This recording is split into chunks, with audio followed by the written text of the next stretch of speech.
Thank you for staying with us. The National Identity Management Commission, that's NIMC, has announced its plan to unveil an improved national identity card that will come with payment capabilities and social service features.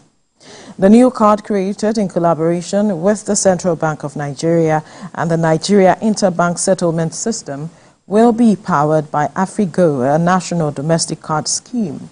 Now, according to NIMC, the enhanced national ID card will contain verifiable national identity features as mandated by the NIMC Act No. 23 of 2007. This act requires all Nigerians and legal residents to enroll and receive a general multipurpose card. The initiative aims to fulfill the need for physical identification and enable cardholders verify their identity while accessing both government and private social services. In addition, the national ID card will promote financial inclusion, empower citizens, and encourage increased participation in nation-building efforts. Well, joining us in the studio is policy analyst, former Vice President, Africa, now I can't pronounce this, but former President, Nigerian German Business Group, Germany, Jofemi Dagunro. Thank you so much for joining us. Now, the government is looking at, having this special card, and one of the features is to ensure that the unbanked, are captured in the process of banking. Just have, bringing them into the net, basically. And it will also address some other issues. Those are part of the things that this card will do. But before we go to this card, how far have we come with all of the other cards that we have had? That's the question on the lips of some Nigerians. We've registered so many times for one card or the other. But why do we need this one at this time? Is this something we need? How far have we come to be needing this kind of a card? That's a great question. I think the NIMC and other leaders bringing up this one now should be able to provide genuine answers, reasonable answers. The point is this. I don't know why we are coming up with this now and any time at all. That's not what we need at this moment, because we have data supplied everywhere you go. You supply your data, you capture it wherever you go. You have the NIN, you have the voter's card, you have the BVN captured in the bank, you have so many identity cards, like you said. And it's not only the identity card that is our problem in this country. There are some countries, even developed countries, they don't have ID cards. They don't have citizens' ID card. UK, for instance, America, and some other places, they don't have ID cards. And in some places where you have ID card, it's not compulsory. It has to be. I don't understand what it is to say we want to make people financially included in a national ID card. The banks that are doing their job, the microfinance is there to have the women and the people of this country financially included. You have the POS everywhere now. People don't even use their card. I've done it before. In my own locality, whereby I approached one or two banks. They brought the people, and they brought the people to their bank to have their biometrics taken, and all these people selling Akara and on all those places, they have their bank ID card now, their ATM cards, they call it. So now, if you are telling people now to go and register, and they have to register to get all this, I'm surprised there's no even blood group in that ID card, whereby that's even a vital important thing to have, But the point is this: you have your driver's license. You have so many places, so many, now even when you register your car, you have to pay 1,000 to, state, 5,000 to the police, and, to be able to get your security and ID card, and all those things are tapped. Look, we shouldn't be bringing this upon ourselves, because that is not the only way to have financial inclusions. The financial inclusion we need is to enable people to have businesses, to enable people to make profit, to enable people to be able to feed, to enable people to be able to pay their bills. That is when you are talking about financial inclusion. Let's not just, continue to have this creative or innovation jungle whereby nobody will be able to maneuver the whole thing. Today, you remember, when this NIN thing was being done initially, people died. Yes. So and up to today, you have paper given to them. Their names are not correct. Some of them, their pictures are not showing clearly. I remember one shoemaker or this cobbler on my street. I mean, he's a man. We call him Afar. And this guy went there. He paid 3,000 to be able to get a name registered and done. And when the thing came out, he was registered as a female.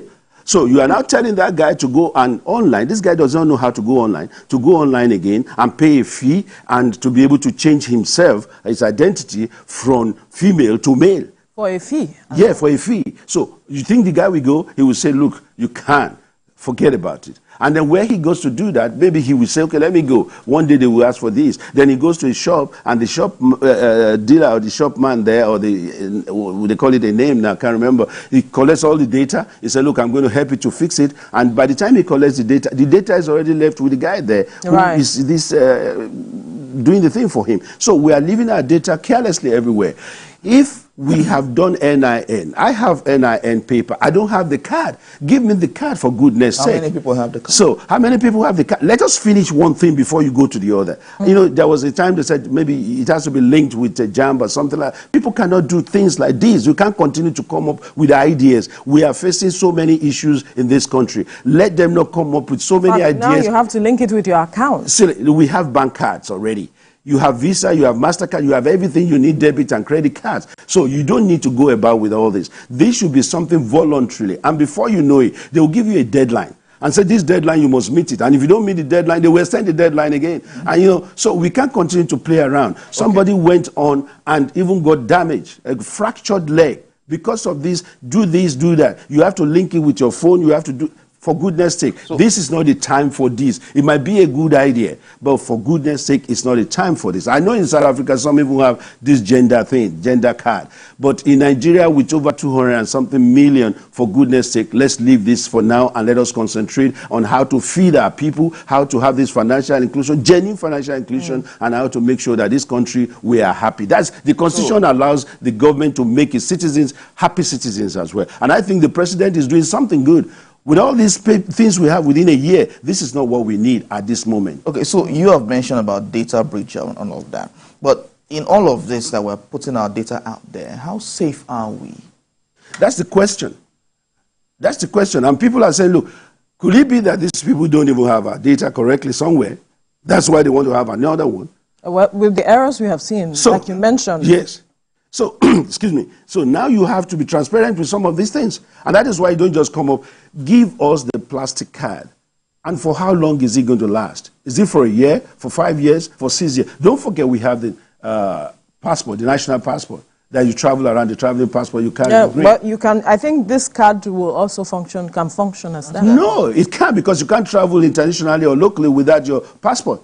So this card cannot enable you to travel to Ghana.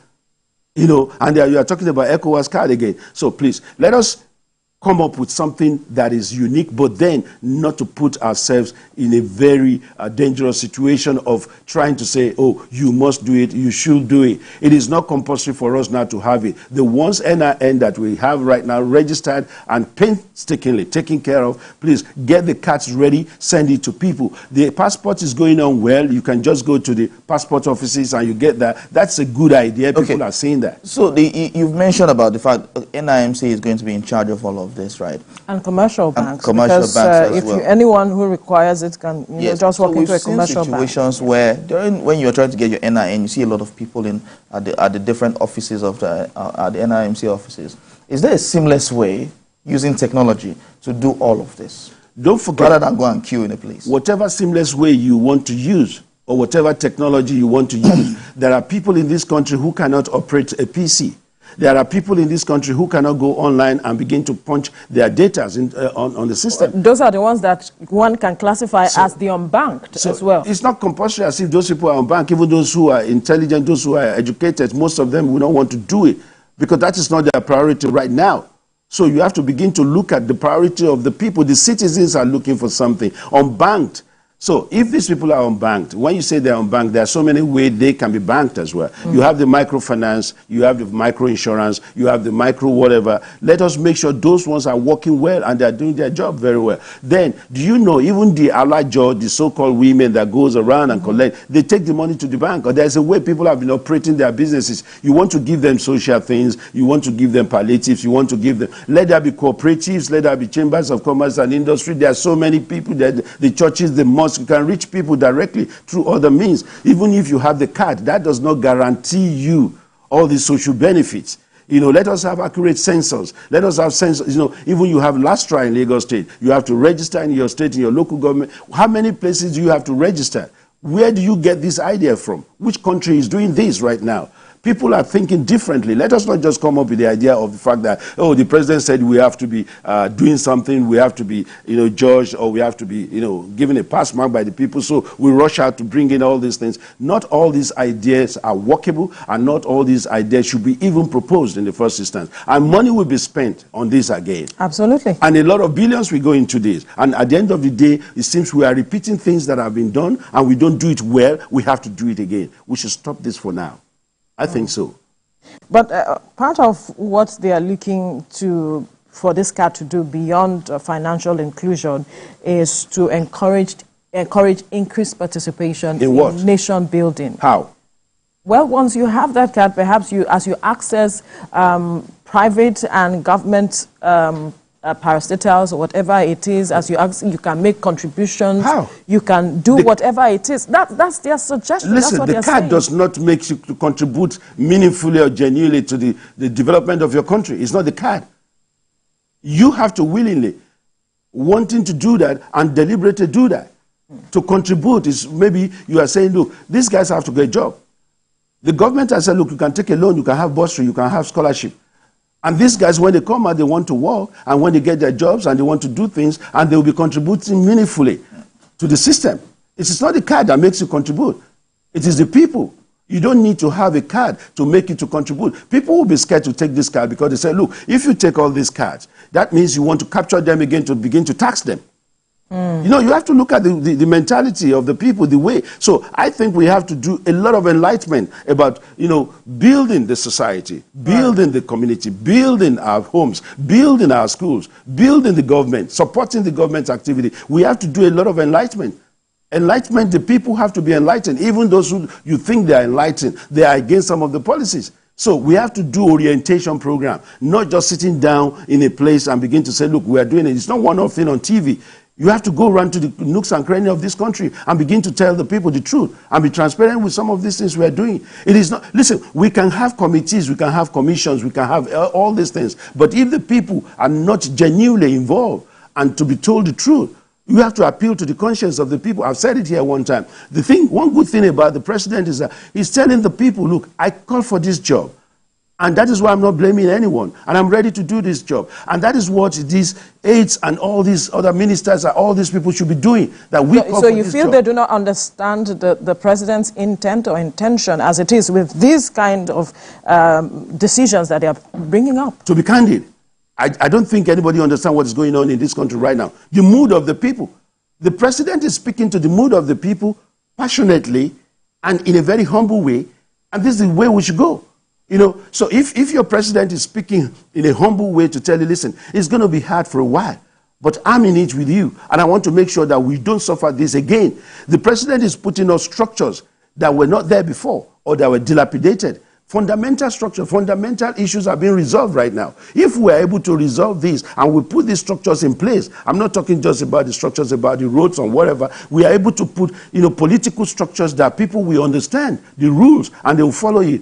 And then if this is put in place, all these other things will follow seamlessly, like you said. But when people cannot feed themselves, when people are not, you know, sure of how band A, B, C, D will work, and then you are telling them again to go and do this, listen, it's just, to me, we shouldn't embark on. So why can't we see it in this other light that, well, perhaps the government is looking at making it easy, trying to make it easy for people to access whatever program the government is putting in place with this card as it is, because it has all your data, you are registering, you are trying to bring in everybody into the net of being banked and all of it, and so that when they have this card, wherever they are going, parastatals, government, private, they can easily access whatever government has put in place as against what it used to be. Why are we not looking at it as an improvement from what it used to be,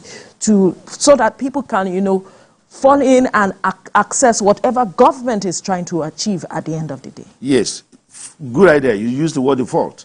when is the default ID card? You should understand one thing that I've said it's a good idea, but it is not the right time for us to begin to do. So timing is the issue for you? Timing is good. It's not good for it right now, in my own opinion. Right. You see, and another thing, not just the timing. How are we going to organize the people to begin to go for this again, having gone through the trauma of the last edition of this NIN thing?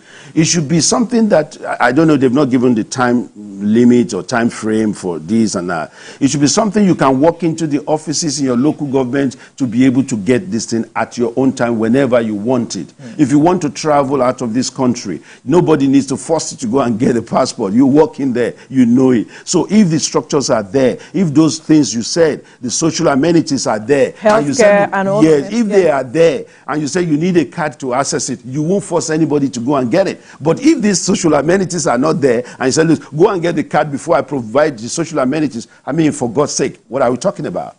Get the social amenities, get the infrastructures, get all of those things there. And you say, look, to go into this place, all you need to do is your card. Once you get your card, like I said, even your blood group, type group will be there, whatever. They should include that. Everything will be there. Yes, that's, then oh, if there's an accident and they see your card, they know, oh, genotype, XYZ, A plus, B, or whatever. So those are the things that we need. Get the social amenities, get the infrastructures there, and people will voluntarily go to have it. And people will voluntarily continue to support these ideas. But let us not bring the ideas of card where there's nothing for these people to do. So it's a matter of putting the cart before the horse, from what you're saying. Yes, you may say that.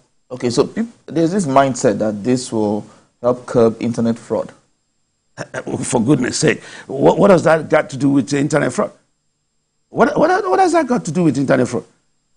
No, explain it. If you are financially inclusive, yes, you are in the financial system, and there's a fraud happening in your account, yes, it can be traced, and everything will be sorted. So all the money stolen and misappropriated, do they need a card for that?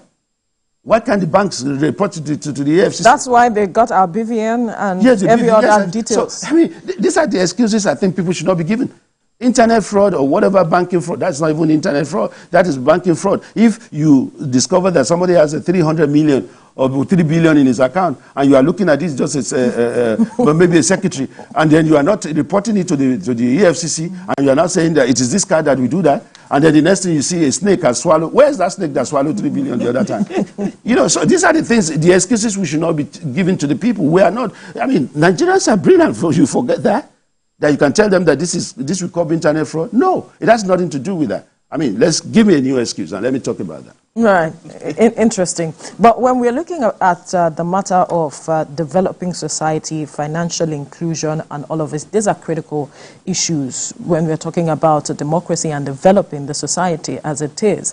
Now, you have outrightly said that this is not what we need to do now as it is. Perhaps we need to rest this until we put structures in place. Now, where do we need to begin now that the government is doing a lot? Yes. But what do you think should be the focus of government critically if we're looking at financial inclusion, nation building, which are the two major things that have been mentioned that this card will address as it is? You see, I don't want to talk about this card when I'm talking about financial inclusion. I just mentioned that because... this card is not going to build the nation. Forget it. I know. Yes. So, the point is this. If you give loans to small and medium-scale entrepreneurs, then you are building the nation. You are including the people. Financial inclusion is part of it. So if they can walk to the bank and the money is there for them to take, if there are grants these people can take, this is financial inclusion, this is business development, this is nation development. If someone who has 3 employees can increase it to 5 within a year, then that is developing the nation. People will get salary, they will get paid, they will pay their payee, and they will pay their taxes, and they will be able to go to the market and buy things. And then the money will go around. But if we are not going to do that, if people can go to school and do, have good education and do good courses. I'm not talking about courses that will not be profitable after 4 years or 5 years. You know the courses yourself. But the point is this, we have to begin to do that. Nation building, it is not a 1-year program. That's why when you say this government is doing a lot, within a year or two, I mean, look at what they have been, coming up with. It is quite a lot. But then we have to be doing it, we have to do more. And that is why the issue of the petrol subsidy, the electricity subsidy, and all these things are coming up, because it has been there for years that nobody is talking about it. Nobody has managed it well. And now here you see a government that said, look, we'll begin to manage it well and put a structure in place that we continue even when we are not there. So I know that 2 years, 3 years, 4 years might not be enough to put everything in place. But what we are doing right now in this country is moving the country forward in the right direction. But there will be all these kind of distractions which we have to avoid. These are kind of distractions we don't need right now. If you want to develop this country, let us begin to talk to the mind of the people. Our lawmakers have to do something. You know, our lawmakers at the local level, the chairman at the local level, the councillor at the local level. We're just looking at President Bola Ahmed Tinubu every time. What about the local government guys? Well, are you not talking about them? Are you not, going to them and interview them and say, what is going on? I mean, you have to do a lot. And let me say this way. The internet is an opportunity for Nigerians, but everywhere in the world you have hackers, you have all those people who will hijack, who will do silly things. That does not mean this card is going to solve it. This card cannot do anything. The man who goes online to do fraud, he knows what he's doing, what he's going to do and what he's doing. And then the AFCC that is monitoring the policemen and women that are doing this job, yes, we have to commend them as well, because, it's a hide and seek thing, and these guys are working tremendously. I mean, in a terrific way to get sure that we do that. We have to provide security for the people as well. If you are telling me that this will enable us to have a good security, in what way, in what form? When you register your car, you already give your details, and somebody is saying you have to pay 1,000 when you are registering. And then after that, the federal police will not say, okay, look, you have to pay 5,000 again, because the same data that the state has collected, they want to collect that amount of money. So people say, what are we doing? If you say, look, I register my commercial car for 6 months to do the VIO license or VIO certificate, why must it be 6 months? Can't you do it just for 1 year straight ahead? Why must you go there 2 times a year? So these are the things we have to put in place. It's good, because that is done all over the world as well. In Germany, it's TUV. Everybody does that. But it's annually, not 2 times to take your car to the place and to get the certificate done. So there are things that we'll come up with, and we have to review it. And but if you're taking your car to the VIO, sorry, I have to talk. If for an individual who owns a vehicle, it's 1 year. Yeah, that's 1 year. But if it's commercial, that is 6 months. Yes. Yes, it shouldn't be. Why? It should be annually. Why? Why not? Why do you think it should be annually? It should be annually, because the same car you are driving, look, if you have a company's car, like your TVC car, and you are portioned that car, and you think every 6 months you should go in there, do you think so yourself? Because you are driving a TVC car, you should go there every 6 months to go and do the tooth, to do this technical something. No, because what you are doing within 6 months, if there's a breakage, if there's anything, if your exhaust is bad, you will take care of it yourself. Then, if you say, oh, no, we don't mean this kind of commercial thing, we mean all the buses and all that, go to the street, you'll still see them. So that means it's not effective. So why do you bother people on things that are not effective or that cannot be monitored effectively? So we have to begin to look at this development of the nation is for all of us to team up and do it. It is not just one man as the president. The president gives, look, if you are doing something good on your street, in your neighborhood, people will support you. I know it's difficult sometimes to clean your gutter. It's a difficult thing to mobilize people, your neighbors, to say, look, let's clean this place. They sleep, they say, that's not my business. The sense of ownership. So we have to begin to talk to the senses of our people, of our neighbors, and of our community. It's a community thing. Once we begin with the community, it's not the same man on the street that will go to the office in the VIA or wherever. It's the same man. So we have to begin to see that we talk to ourselves. And that is why it is not just this idea of card. Card will not talk to one another. It is we. We have to talk to ourselves. If there's a criminal on your street and you know the criminal, and you know you can report to the police without being persecuted or without being reported again to the people, then you do it. So these are the things we have to begin to do. Enlightenment, orientation, those are the key things right now. And we have to be, the government have to be transparent to say, this is what we are doing. This is where your money is going. Communication as it is. Yes. Strategic communication. And be very, very vibrant with it. This is, the people just want to know, okay, where is this money going to be? But if you tell them that, oh, you are using the same money to do this card, they tell you, oh, card again? Ask anyone. Card again? But if you say, look, in all passport offices, you don't need to wait again. Passports will be ready. And because right now you are even, some people are saying, oh, the jacket is not ready again. So why is it that we don't have the jackets of the passports ready? Where the people are working, but it's not ready. So let's have enough jackets for people to go around. Let's have the schools being rebuilt properly. Let's have the primary health centers having drugs, having medical doctors, nurses to train them and to put them there. And you say, look, you can only have this drug. Malaria drug, you can have it with your card. Look, the guy will rush to the nearby NIMC place and get the card done. At whatever cost. At whatever then. If you say it's 3 naira or 4,000 hour, quickly say, okay, this is my 5,000, take the 1,000. Just give me the card, my son is having malaria. So until we put infrastructures in place, then let's come back with this identity. And let's have accurate sensors. Let's begin to have sensors of the street, of the state, of the local government, and let's involve the local governments. I keep saying this. Yeah. It seems they are out of the whole thing, and we have to get them into the whole basket so that we know what we're doing. Very importantly, there's something I would also need for you to talk about because as it is, it's said to be the elephant in the room, still talking about nation building and looking at financial inclusion. The matter of trust is a critical aspect. You know, like you have mentioned, most people would talk about it's none of my business. We don't trust government. We do not, anything that government is bringing, we do not want to associate it, whatever it is, until they are forced to do so as it is. How do we begin to also build trust, especially this government, as we look at nation building, look at inclusion, whatever policy the government is doing, trust is critical. Yes. So that they can get the buy-in of the people at the end of the day. That's what democracy is about. How should the government go about that? We know strategic communication is very important. Transparency is also important, but trust is also critical. Well, trust is not something that, it's not a magic. It's not what, it's what you see is what you get. It's something that you build gradually. Because when people have put their trust into a system and they've been disappointed, then it's difficult for you to bring them into that system again and say, trust me. But from the activities of what the government is doing, from the relationship they are having with the masses, from the orientation, from the strategic communication, from whatever they are doing, people will begin to see that I believe, I think I can trust this government. And that is why I lay the emphasis on the grassroots, because if the grassroots begin to say, look, we are seeing something here, those are the people you want to include. Those are the people you want to bring into a banking system. So these people will begin to say, oh, we are feeling it. We are seeing it. So when the people are not feeling the vibes, there's nothing they can do. They will not dance. You have to feel the vibe before you dance.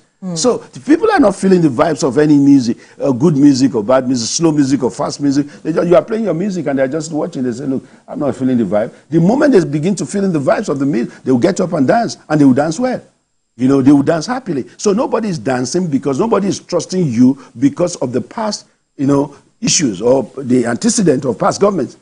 They've had all these things before. It's not as if it's new. So they now want you to tell me what is new, that I'm going to do it and I'm doing it. But I'm going to do it within 6 months. And that is what we have to be telling the people. You see, all these ideas, they are good. They will work, but they can't work within 6 months. They can't work within a year. Some of them will take about 4 years for it to be able to bring the result. We don't have that time.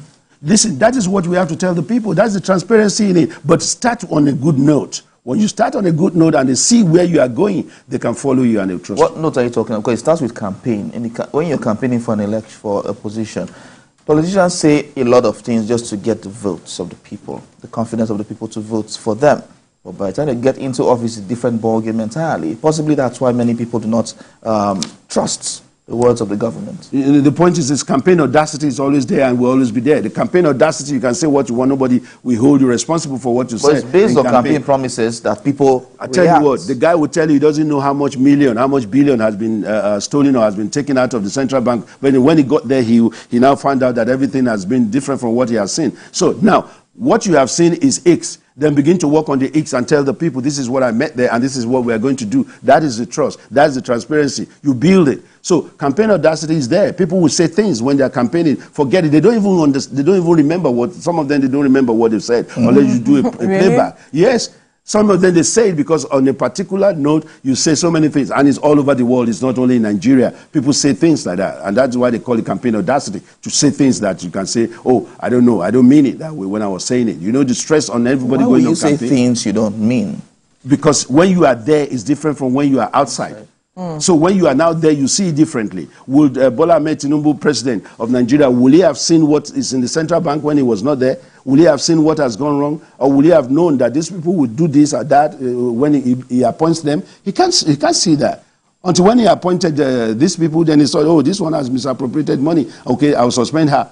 You know? All right. So these are the things that we have to do. And, you know, in all this, there must be consequences. And that is what people are saying. Accountability. And, yes. And once you can see that, you know, it's not that you have stolen government money for 6 years or 8 years, you are coming back again, people cannot trust you.